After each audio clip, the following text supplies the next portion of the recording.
Welcome to The Learning Curve. A podcast about insights, inspiration and innovation in higher education. My name is Van de Poel. My name is Sharon Klinkenberg. We are lecturers communication science at the University of Amsterdam. And we work for the Teaching and Learning Center of the Faculty of Social and Behavioral Sciences. Welcome everyone to The Learning Curve. Today we're going to talk about motivating students. And I'm just going to put it out there. I think that intrinsic motivation for learning is a myth. Van, what do you think? Good morning. Monday morning. Great way to start your week. Here we go. I disagree. I really don't think it's a myth. Very nuanced discussion that we can have now. But I do think that there are students, or in general, if we talk about learning in general, that you can be intrinsically motivated to learn something. But I want to get back to you on this statement, because you probably came up with this statement because it's something that we as teachers expect from our students, to be intrinsically motivated, to always prepare for their classes, to come to our classes with joy and feeling like, I want to learn this. Indeed. And yes, in practice we see, for the majority of students, we see the opposite. I want to immediately come back with a statement saying that intrinsic motivation for learning is not necessary. Oh, that's a good one. I totally agree with that.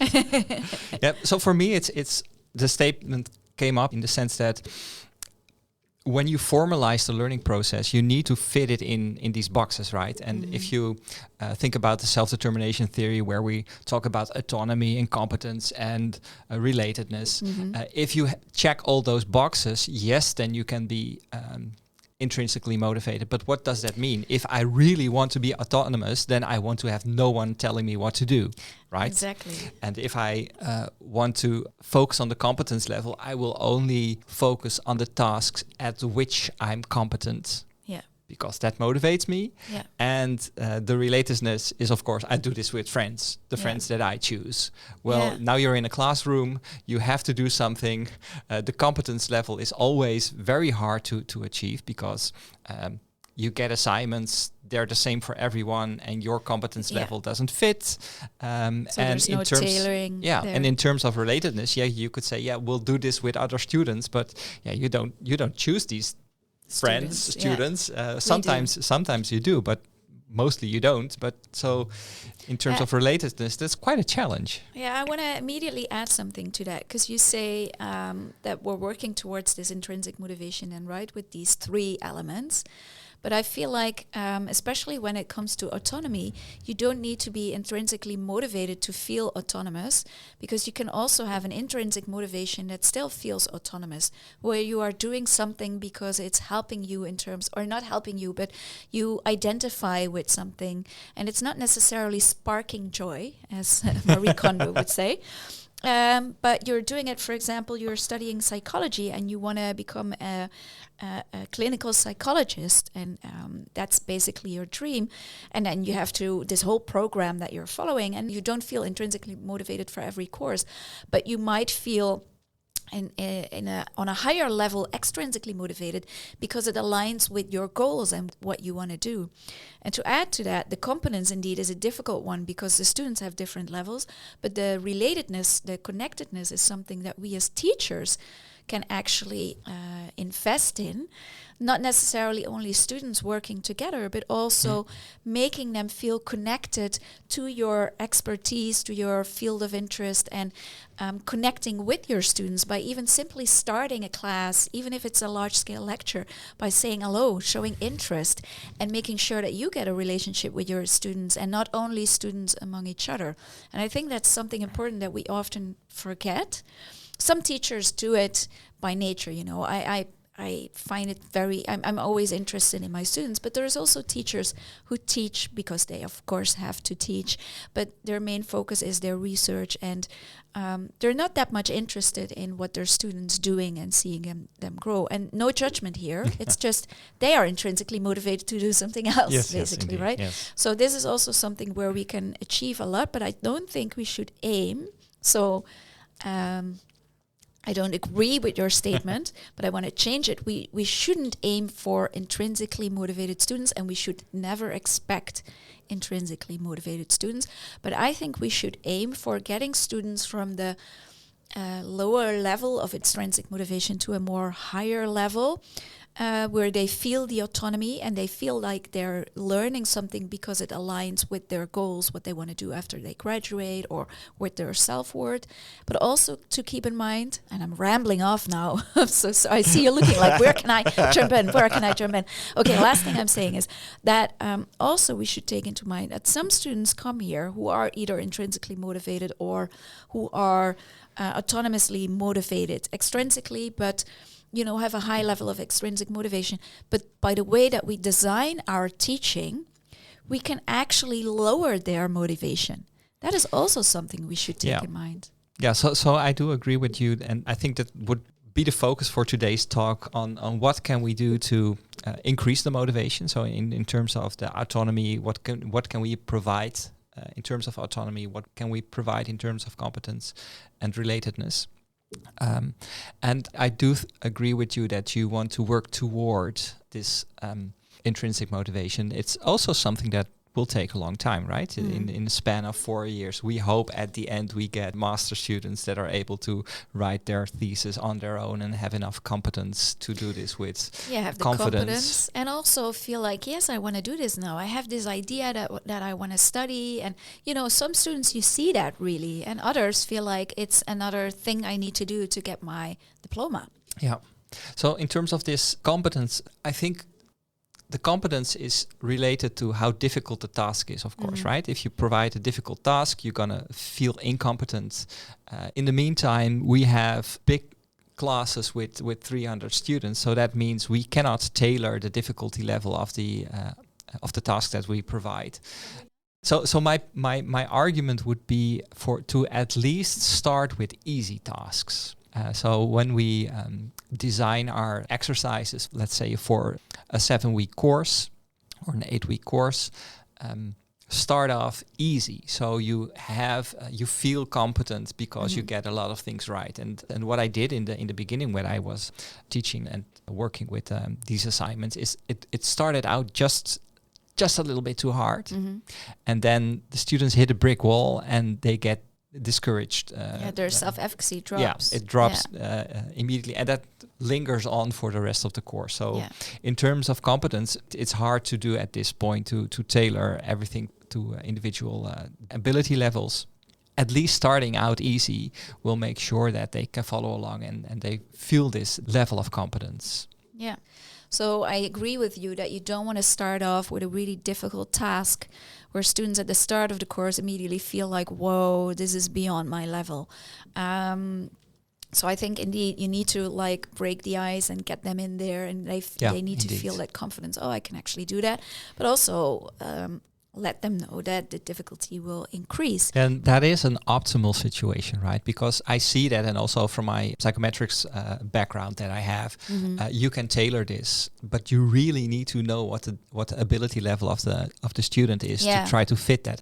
What we do is focus on the average, essentially, right? Yeah. So we make one assignment, and even if we want to tailor something, then we maybe make 2 or 3. Extra challenges, things like that. But the bulk of the material that we provide is one size fits all. Yeah. And in that one size fits all, I think this is not feasible. So that would be my point in this case. Because it's, tailoring to the individual level is the optimum, but you need quite some sophisticated methods to make that happen. The idea is more that the task at hand should challenge the students in a certain way. And what you need to think of is your course goals, really important. And what is it that you want your students to be able to do when they finish your course? And from that, work backwards to what do you want them to do in your classes? And then kind of tailor the assignments or tasks that you're giving them to what you're doing in your classes. Because of course you don't want what they are doing, for example, as a homework preparation, or what they're doing in class as a formative quiz. You don't want it to be easier than what they in the end have to do to show that they understand. So of course the difficulty there should be the same. Yeah, it should be the same. Well, or at least for me it's but for me it could also be that the difficulty of the preparation is harder than your final exam, because Yeah. let them practice more, and then Yeah. interesting. In terms of autonomy, how much autonomy do you give? Because for me, if you give them full autonomy, and that's what I'm seeing in some courses where if you leave it to the students, they will wait to the week before the exam and then pick up their book. Well, that's optimal autonomy. Yeah. So I always looked at this in terms of, I will give you some autonomy. So we have a preparatory assignment. You have to do it this week. That's the autonomy that you have. Find out when you want to spend time on it or not. Even if or not, because the way I set it up is that you don't have to do the assignments. It has some consequences, but that's your autonomous choice to to determine if you find it okay. So how much autonomy would you give? I'm currently raising a 2-year-old. So don't talk about autonomy there. This person in my home is right now discovering autonomy. So, and I was talking to someone else about this who also has a toddler at home, and you can actually relate all the examples from home to what you're doing with your students. So one of the things that I do is when we have to leave the house, and this other colleague used the exact same example. It's like, you have to leave the house. Your child says, no, sits on the ground or goes do something else. And it's like, I don't care about you. So there's no autonomy by leaving the house, but I can say, do you want to wear this jacket or that jacket? You give options. I give an option. She chooses always the same one. She chooses that one. And all of a sudden, before she even knows it, she's outside of the house. She forgot she didn't want to go because I gave her options. Now, I do this in all sorts of things. I give options. I also do this in a course that I teach, in which students have to show me and the rest of the team that they understand a certain model. And you can do that in several ways. We could ask the students to write an essay about it. But what we did in this course is we said, we are going to test your understanding. These are the criteria. This is basically what you need to understand. Show us that you do. And you can do that by either writing an essay, writing an email, writing, because it's about a planning model for a certain client, so an email would fit in this instance, recording a micro lecture, or recording a presentation that you give to the client. And when we talk about competence, they can use the skill in transferring information that they feel most competent in. Yeah. Also kind of challenges them, because they might think, oh, I never recorded a micro lecture. Actually, I want to do this. And they have the choice. But the task at hand, of course, is mandatory. They have to do it. And the learning goals are the same. The learning goals are the same, but we give them a choice in how they are going to show us that they understand what they need to know. Because I'm not, in that essence, I'm not testing whether they can write. No, So it's not they part don't of the have learning to goals. write. No, It's not no, part maybe. of my learning goal. I just want to know if they And understand. that's also a good point to make, that the writing part does not need to be part of the learning goal. Exactly, Yeah, so that's exactly. interesting, yeah. You have courses in which the writing is a Is the goal. learning goal. Is the learning goal, right? It needs to be part of that course. So any other learning goal, you test it together with the writing goal. But in other courses, you don't. And even for us teachers, it's nice to see the creativity from the students and, let them flourish in the way that they transfer their How is that knowledge. related to the size of the group that you're teaching? It's a small group. Okay, exactly. I have about 15 students here. However, when you think about, we have these certain criteria, like when you write, it should not be longer than 2 pages. When you have a micro lecture, it should be not more than 5 minutes, right? We are very strict in that. So in that sense, even if you have 25 students, I mean, I don't know of any teacher who loves to read student work and give feedback on it or grade it, in this sense, grading it. But watching a video from a student... I mean, Sure. And if it's 5 minutes, that's faster than having to read an awfully written piece, where you feel like, what is this about? And trying to figure that out. So in that sense, I think you can also do it with a course with 500 students when you do it in tutorial groups of 25 students. That's true.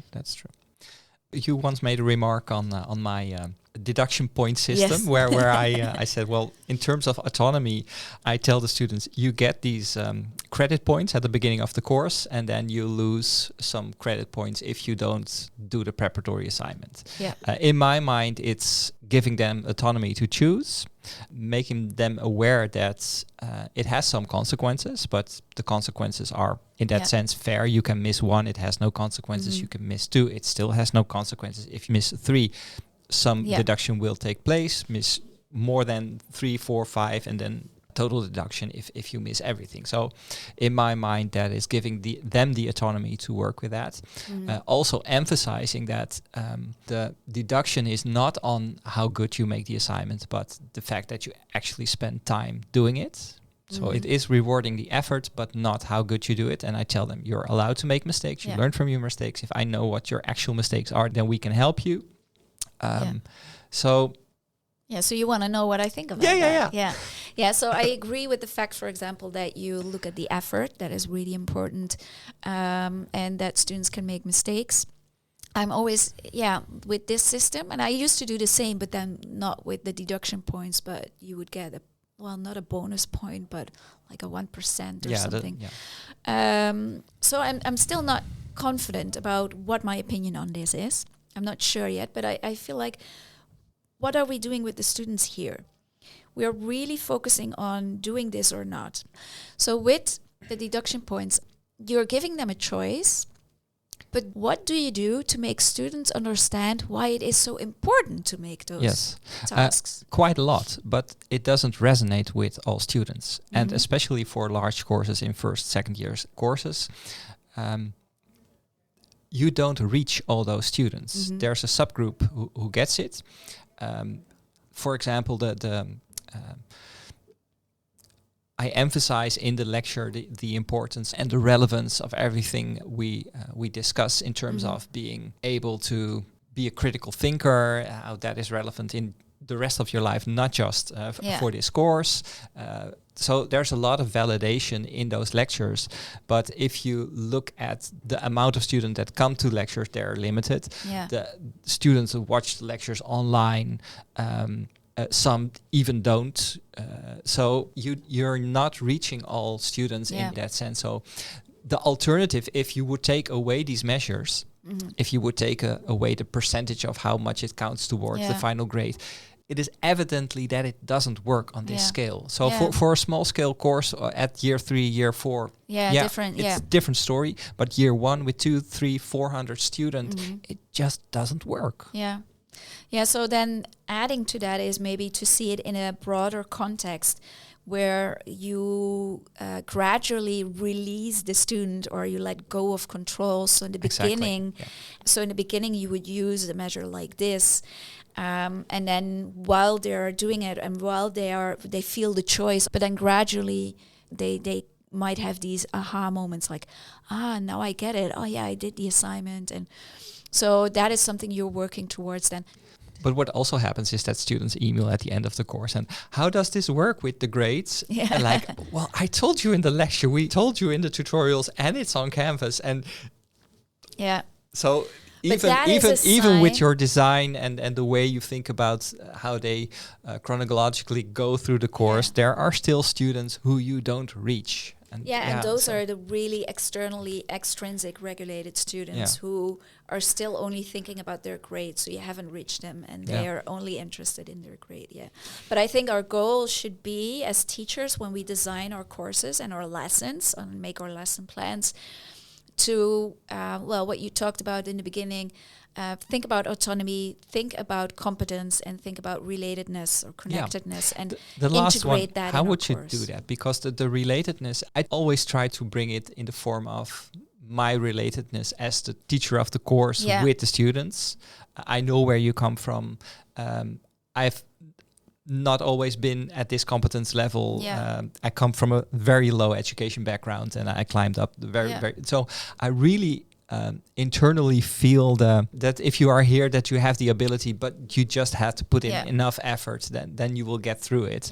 It doesn't always hold, but I really feel that drive, and I try to communicate that also to students, and I give that example also. I do the same. With my students. But it's still not enough. I think it depends teacher by teacher how you do that. I'm a very approachable person. So throughout my courses, whether it's lectures or tutorial groups, I'm always interested in how their weekend was or what they do this week, or are you struggling with something? I talk about my life. So, of course, not all the private things that happen in my life, but I'm open. And the most important thing is I do not try to be that like all-knowing teacher who stands there and, you know, I know it all and I'm better than you. No, I'm equal to you, and I'm here to help you get to the next level. And in my I do think that that is something that you should strive for as a teacher, because if you do put yourself on that pedestal, then you will not get this relatedness. Then you don't relate, no, and exactly. then it will be something that is unattainable for someone that is studying. Exactly. Yeah. No, I think it's really important to show an interest in your students. Also, when someone's always late, for example, or when someone is really quiet, to just have a one-on-one and talk to that student and just show your interest. And I remember last year I got an evaluation where a student said, you can even talk about like bigger life issues with them. And well, of course you don't have to do that, but it's just, you know, because they relate and feel connected to me. Yeah. There is a connection, so we're not strangers from each other, and I'm not like, I always tell them, just call me Fam, and me too. And it I always see tell that them, it helps. call me Fam. Yeah. But the thing I was pointing at in terms of what can we do more, to me it feels that it shouldn't be only the relatedness to the teacher, but it can also be in your course design. How can you design it in such a way that you build in the relatedness part, not per se specifically to the teacher, but also to the peers. So that also means that with your assignment, you can design it more that you try to make assignments which they can do together as a group, a small group. I always find it a little bit difficult, especially for the courses that I give, where I really want them to be individually capable of, specific analysis and SPSS, you know, all the stuff. This is not something that you do in a group where you can lean on each other. Of course, in the learning process you can. So I do try to emphasize that you can go and learn and study together and that it's really helpful. But in the end, you have to have the competency on your individual level. Yeah, well, in our program, Communication Science, we of course have many group assignments. I have it in my health communication courses, but also in statistics and methods courses where students work together in groups. One of the reasons is, of course, that otherwise it's not doable in large-scale classes. But on the other hand, it's also very important that they learn how to work together. So I think in that sense, group assignments are really easily implementable, but you have to make sure that they don't count towards the final grade more than the individual assignments, because you need to test them individually as well.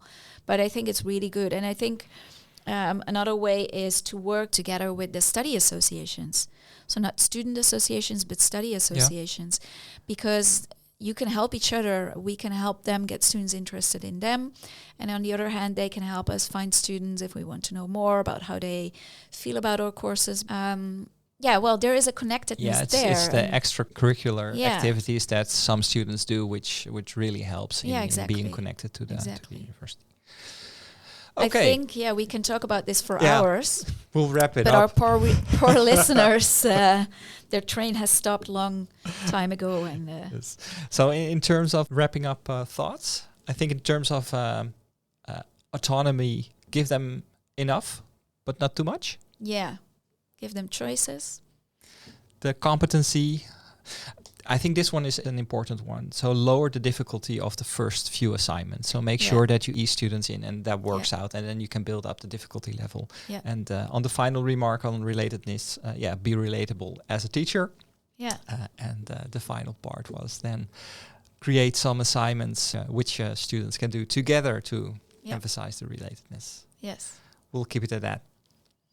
Looking forward to the next one, Sean. Yes, me too. Thanks for joining us for another episode of The Learning Curve. Produced by the Teaching and Learning Center of the Faculty of Social and Behavioral Sciences at the University of Amsterdam. Our music was provided by Peter van Dijk. For more information, find us wherever you get your podcasts.